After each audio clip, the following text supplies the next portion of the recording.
Orang diajak sholat, lalu dia bilang tadi saya sholat asar, dia sholat duhur dulu. Lah kenapa? Safar bukan? Lalu dia bilang saya nemuin bos nggak enak kalau sholat tadi. Digaji berapa mas? Berani ninggalin sholat? Kalau iblis gara-gara meninggalkan sekali saja sujud, ini kan iblis disuruh sujud oleh Allah kepada Adam, ya atas perintah Allah. Gara-gara satu kali saja akhirnya terusir dari surga. Sekarang ada orang berani ninggalin sholat 5 waktu. Kayak apa terusirnya dia? Bincang makna, bincang-bincang seputar agama. Ini ada lagi, Dad. Kadang orang kan berpikir kan ya. Yang pertama, ini banyak orang berpikir seperti ini, Dad. Kehidupan itu kalau memang mereka sudah misal ada di zona nyaman, Dad.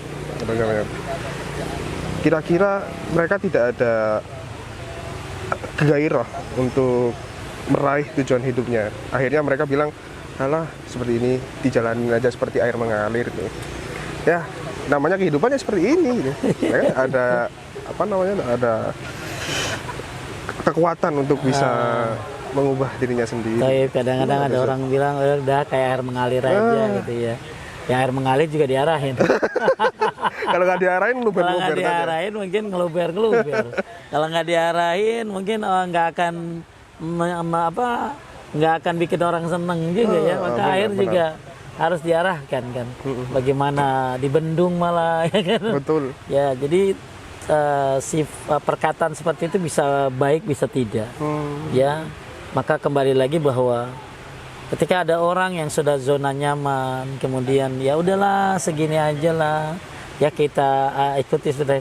Ya bukan berarti Islam nggak boleh maju gitu ya. Silakan maju berkembang.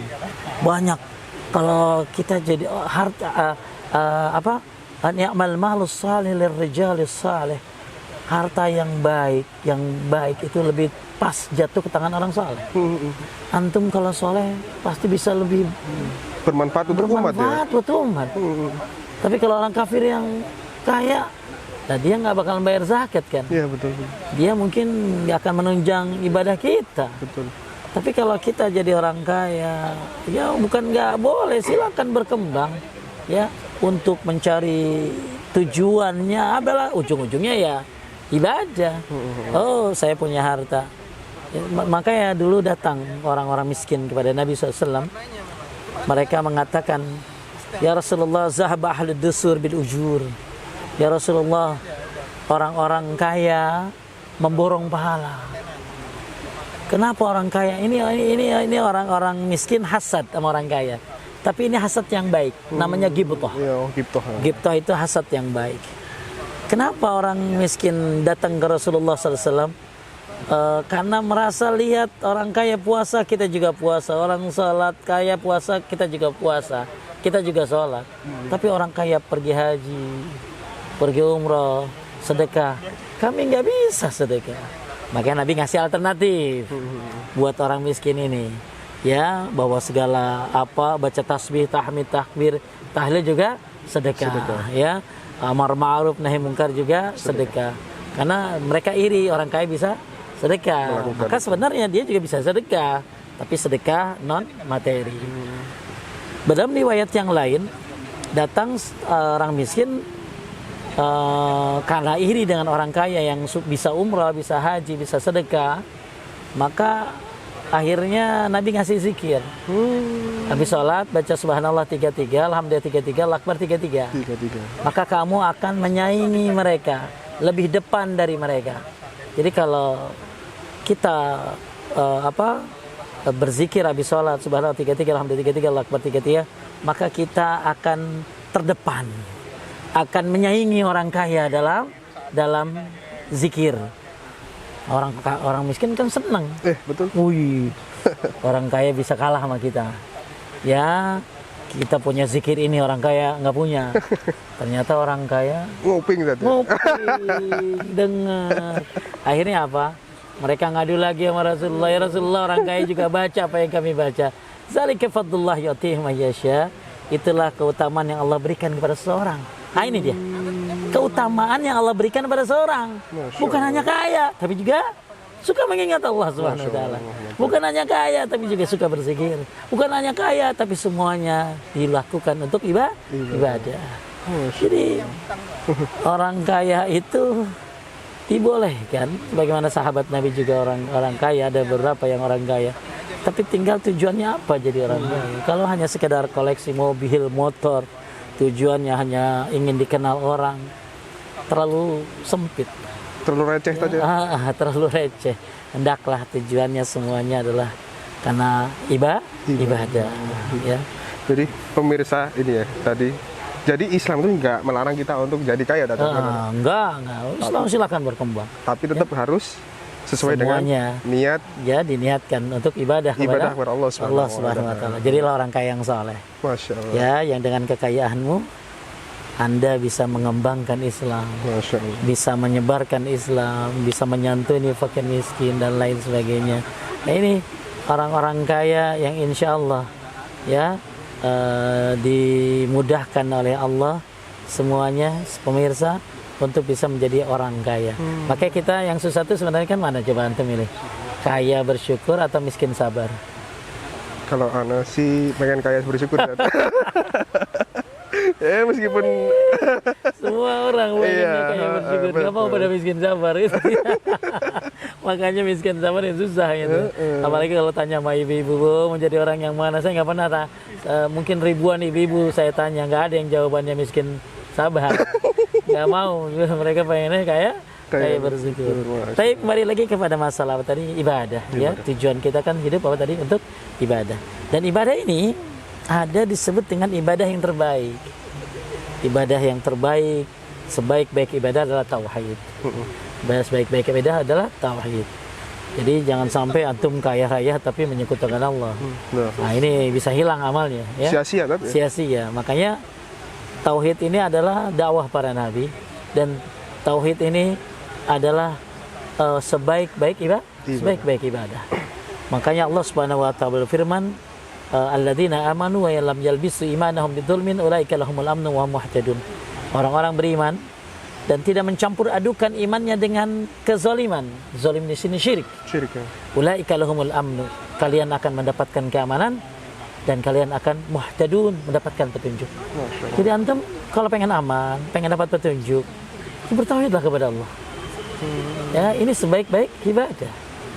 Jadi tadi kita bahas ibadah secara umum, apapun bisa diniatkan ibadah selama itu hal yang positif.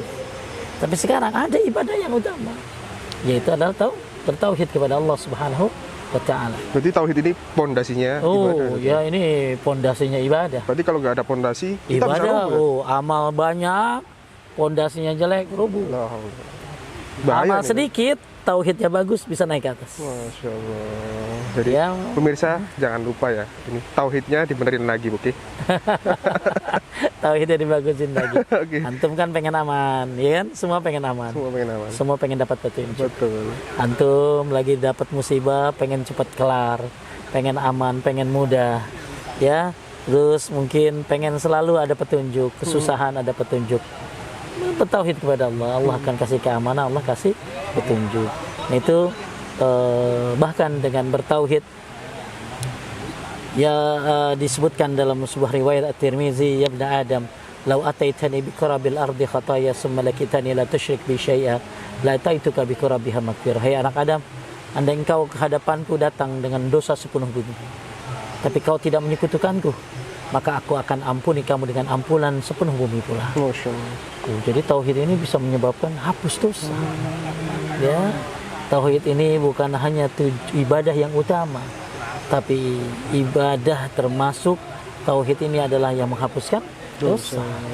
Ya, bahkan dalam sebuah riwayat, orang yang membaca la ilaha illallah itu kebaikan. Jadi Nabi nyuruh kita untuk tutupilah keburukan dengan kebaikan.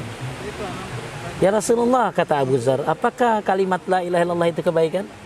Apa kata Nabi? Afdalul hasanat. Orang yang mengucapkan la ilaha illallah itu adalah sebaik-baik kebaikan. Jadi tauhid ini adalah sebaik-baik ibadah, sebaik-baik kebaikan. Tapi jangan lupa, pemirsa, jangan hanya dibaca aja. Kadang orang dibaca, ditulis, Gak diyakini, nggak nggak diyakini. diamal. Betul. Kemudian ada lagi sebaik-baik ibadah adalah sholat. Ya, jadi kan banyak orang sholat itu memang kewajiban. Tapi khairu a'malikum as-shalah. Sebaik-baik amal adalah sholat. Jadi setelah tauhid adalah sholat. Setelah syahadat kan sholat. Maka siapa yang sholat, ya Allah akan berikan apa kepada dia? Allah akan berikan dia nuran, cahaya. Ya antum kerja siang malam. Pernah lihat nggak di video-video orang Jepang yang mungkin capek kerja, dapat tekanan dari bosnya, minimnya target, padahal targetnya luar biasa, nggak masuk targetnya, stres, jedot-jedot di kepala, di tiang listrik, wah kayak orang apalah, katanya di negara itu katanya biasa ngeliat orang kayak gitu. Ya karena nggak ada sholat, nggak ada tauhid, diniatkannya bukan untuk ibadah. Ya kan mereka banyak orang-orang kafir. Maka sholat menyebabkan kau mendapatkan cahaya. Jangankan sholat, antum bodoh aja bikin tenang. Iya kan? Betul. Seger tadi ya? Iya, jadi sekarang antum punya tujuan hidup, kerja dan lain sebagainya. Terus gara-gara kerja antum ninggalin sholat. Padahal sholat adalah sebaik-baiknya amal. Ya, maka dibayar berapa antum bisa ninggalin sholat?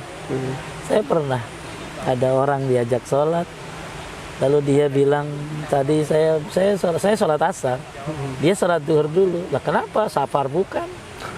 Lalu dia bilang saya nemuin bos nggak enak kalau sholat tadi. Digaji berapa mas? Berani ninggalin sholat? Ya, berapa banyak orang meninggalkan sholat demi kerja? Ya, berapa banyak orang gara-gara meeting ninggalin sholat? Padahal ini adalah bagian daripada kewajiban. Ini adalah sebaik-baik ibadah sholat. Maka siapa yang mengerjakan sholat, Allah berikan dia cahaya. Kemudian sholat akan jadi berikan, Allah berikan apa? Burhan, bukti. Kemudian najah, kesuksesan. Ya, semua kan pengen sukses. Antum sukses tinggi tapi nggak salah, gugur semuanya. Bisa hancur semuanya nanti suatu saat. Ya, nah, kehampa banget, nggak enak. Kita nih butuh pendekatan diri kepada pemilik alam semesta ini, ya Allah Subhanahu Wa Taala. Jangan-jangan orang Jepang tadi aneh kan?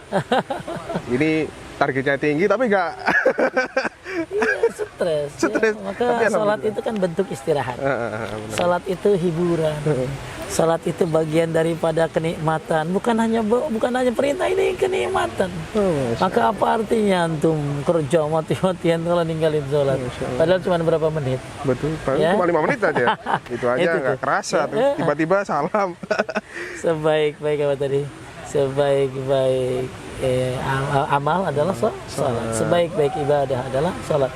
Kan salat itu termasuk juga menyebabkan bahkan ada satu ayat ya, gara-gara orang ninggalin salat, masalakakum fi saqar qalu lam nakum minal musallin. Kenapa kalian masuk neraka sakor? Karena kalian bukan orang yang mengerjakan salat. Ya, mereka bukan orang yang mengerjakan salat. Kata ulama salaf, kalau iblis gara-gara meninggalkan sekali saja sujud, ya kan iblis disuruh sujud oleh Allah kepada Adam, ya atas perintah Allah, gara-gara satu kali saja akhirnya terusir dari surga. Sekarang ada orang berani ninggalin salat 5 waktu. Kayak apa terusirnya dia? Kalau iblis saja bisa terusir dengan sebab satu kali dia nggak sujud. Nah sekarang ada orang 5 kali nggak sujud. Ya berarti dia rajanya iblis. Ya, ini ngeri banget ya, orang kalau nggak sholat ini bahaya. Ya, kalau orang yang sholat aja celaka, apalagi yang nggak sholat. Kan wailul lil musallin, karena sholatnya lalai ya. Sholatnya lalai. Gimana yang nggak sholat? Maka samping tujuan hidup adalah ibadah, ya sebaik-baik ibadah adalah tauhid, sebaik-baik perintah adalah tauhid, dan sebaik-baik ibadah amal adalah sholat.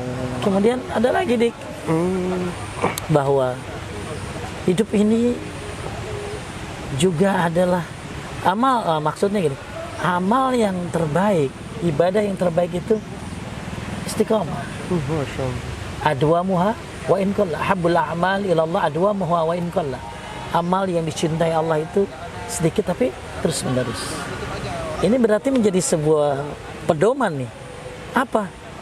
Hidup ini bukan hanya sekedar ibadah, tapi perjuangan. Masya Allah. Perjuangan apa? Perjuangan untuk menjaga tauhid, menyebarkannya. Perjuangan untuk tetap bertauhid apapun yang terjadi. Ya, jangan sampai kerjaan bikin Anda syirik gitu ya. Jangan sampai situasi apapun membuat kita minta kepada Allah, meminta kepada selain Allah Subhanahu wa taala.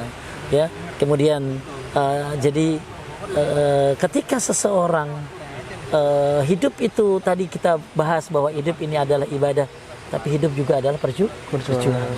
Perjuangan apa? Perjuangan untuk tetap bertauhid, perjuangan tetap menjaga sholat, dan perjuangan untuk konsisten Istiqomah. dalam ibadah. Berarti, Ya. berarti kalau kita runtut dari tadi ya, kadang tujuan hidup itu yang pertama tauhid kan, yang pertama tauhid, terus kita beribadah hanya kepada Allah, dan juga kita harus istiqomah di dalamnya. Jadi teman-teman, kalau kalian masih anxiety kan ya, nggak perlu anxiety lagi lah. Anxiety itu kita harus pertama tadi apa ya, menjaga tauhid. Ya, tauhid. Yang kedua salat sebaik-baik ibadah adalah ibadah salat. hanya kepada Allah. Yang ketiga istiqomah di jalannya. Ibadah. Insya Allah Hidup kalian itu berjuang. perjuangan. Ya. Masya Allah, terima kasih Ustaz atas Sama. nasihatnya. Ya. Masya Allah, terima kasih untuk nasihatnya Ustaz. Jazakallah khairan jaza. Semoga Allah menerima amal antum semuanya. Amin. Jauh-jauh dari Jakarta sampai kemari ini. Senang Lumayan, Pak. Ustaz, ya. Senang indahnya. Berapa Masya hari dari sana ke Allah. sini? Dari berarti mungkin hampir 6 hari ya. Nanti Masya tanggal 21 kita pulang bareng. Berarti dari Jakarta langsung ke mana kemarin? Jakarta kemarin Semarang, Semarang, Surabaya, Surabaya. kemarin Maijang, Heeh. nanti malam ke Malang, Oh besok ke Malang, nanti ke Malang, Malang. kemudian dari Malang kuliah subuh baru ke bisa ke Wonogiri, ke Solo, ke Jogja. Berarti kurang lebih 6 sampai 7 ya? Iya, Tempat, 6 harian mungkin ya. Tapi Allah, mereka ngajakin dakwah ke Bali nih. Masya Allah. Wah, nanti teman-teman Bali ya, jangan lupa ya. Masya Allah. Semoga Allah mudahkan saat perjalanannya. Insya Allah. Masya Allah. Jazakallah khair, teman-teman. Baik, mungkin ini saja yang bisa kita sampaikan pada hari ini ya. Sangat banyak tadi faedah yang kita dapat tentunya. Alhamdulillah pemirsa, mungkin kita sampai sini saja. Mungkin nanti kita akan ada part-part selanjutnya tadi ya. Insya Allah, insya Allah. Insya Allah. Setahun satu kali atau setahun dua kali? Bisa lebih. Insya Allah. Tunggu aja ya pemirsa ya. Oke. Amin. Barakallahu fikum. Jazakallah khair. Wassalamualaikum warahmatullahi wabarakatuh. Waalaikumsalam warahmatullahi wabarakatuh. Bincang-bincang seputar agama. Bincang-bincang seputar agama.